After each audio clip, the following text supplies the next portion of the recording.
Welcome. Today we have the pleasure of speaking with Diane Potvin, a senior statistical advisor at Innovaderm. Diane collaborated with our esteemed colleagues at Innovaderm, including Pina D'Angelo, Samantha Bennett, Dr. Yankichevich, and Dr. Bissonnette, to develop an article on a topic that's creating quite a buzz in the scientific community: adaptive study design. What makes this work even more fascinating is the unique dermatological perspective they've brought to this topic. It's not every day that we see such a blend of statistics and dermatology. Despite her busy schedule, Diane has graciously agreed to take a minute to chat with us. We're thrilled to have the opportunity to explore into her insights and learn more about her groundbreaking work. So without any further ado, let's dive into our conversation with Diane Potvin. So thank you so much for being here, Diane. It's my pleasure, and I'm always excited to discuss about statistics, especially adaptive designs. I'm looking forward to your questions.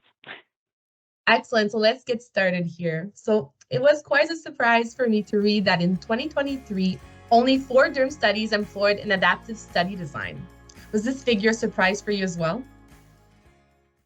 Yes and no. Well,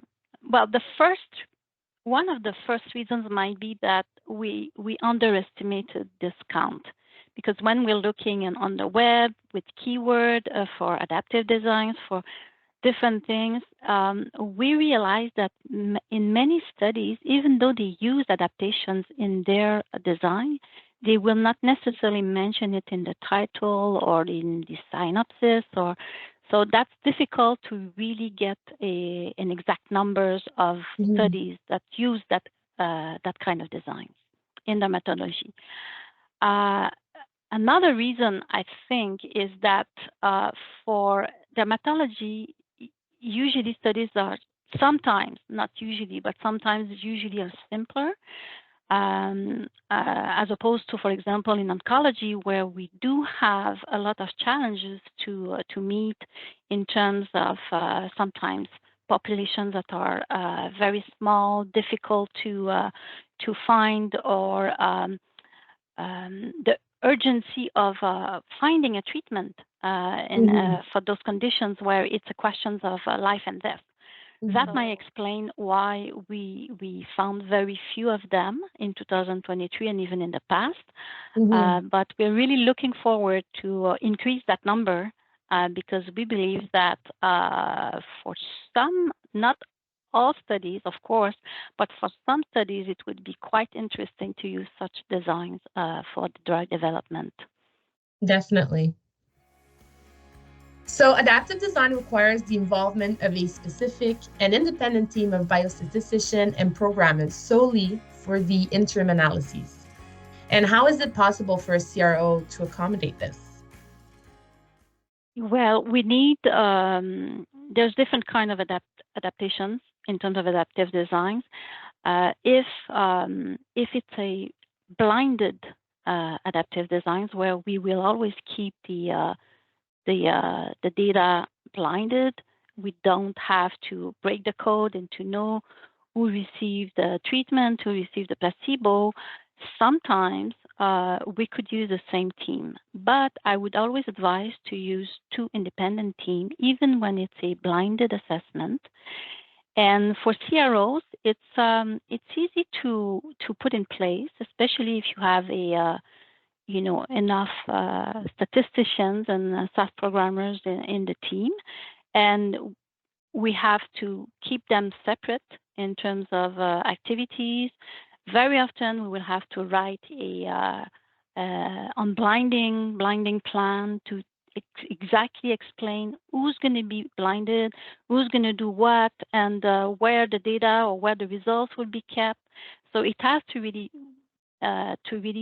be well explained in terms of who's doing what, well documented. But once we know what to do, we can do it easily, especially if we have a team big enough to have 2 separate teams for the interim analysis and the final analysis.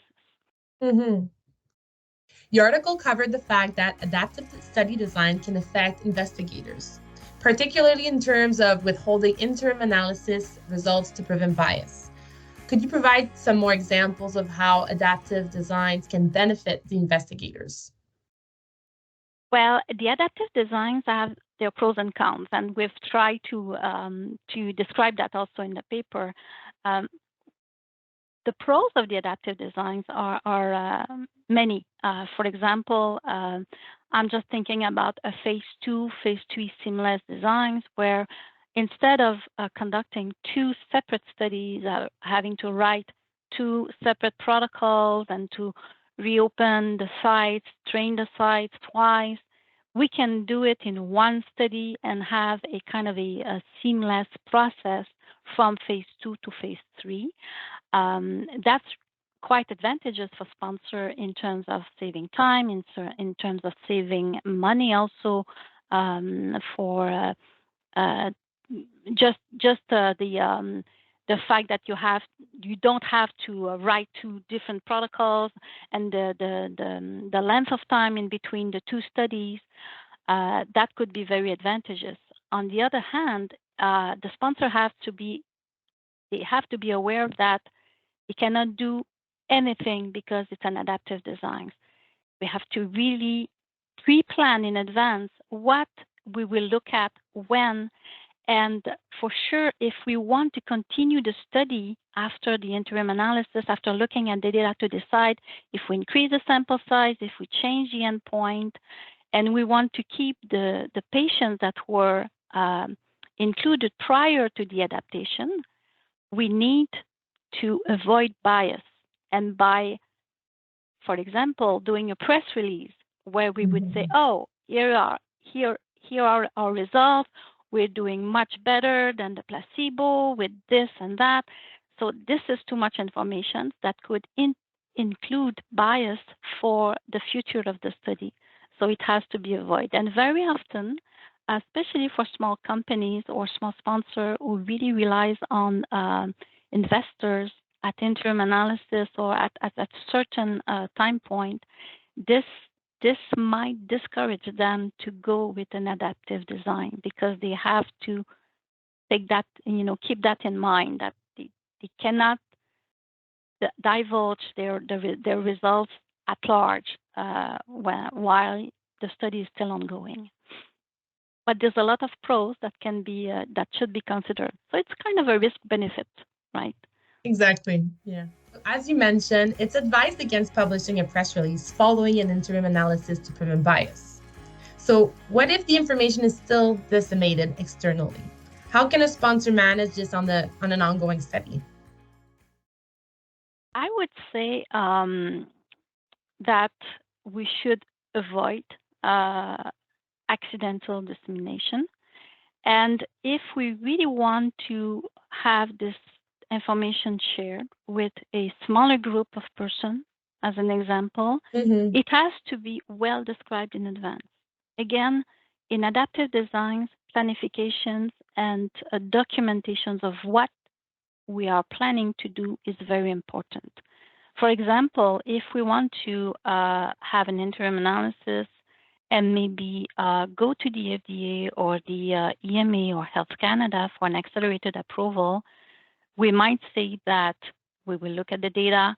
A smaller group of among the sponsor who are not part of the operational activities of the study will be unblinded. They will go meet the FDA or the regulatory agencies for discussions. So there are exceptions, there are examples where we could provide the information of the interim analysis. But, when I'm talking about press release at large, we have to be very, very careful. We could say, for example, in a press release, the study we have looked at the data, the results look promising, the studies will continue in phase 3 as an example. But we have to be very careful about providing exact results, effect size differences that we observed between placebo and treatment. But the key word is documentations and planifications in advance. So we are not allowed in an adaptive design that will be a pivotal study submitted to the authority to just decide, let's look at the data, let's let's do a press release on what we see without any planification in advance and without acknowledgement by the authorities that that's what we are planning to do. Exactly, exactly. So Diane, this completes our interview for today. Thank you so much for taking the time to meet with us and answering all our questions today. It's my pleasure. I'm always excited to discuss about those things. Definitely.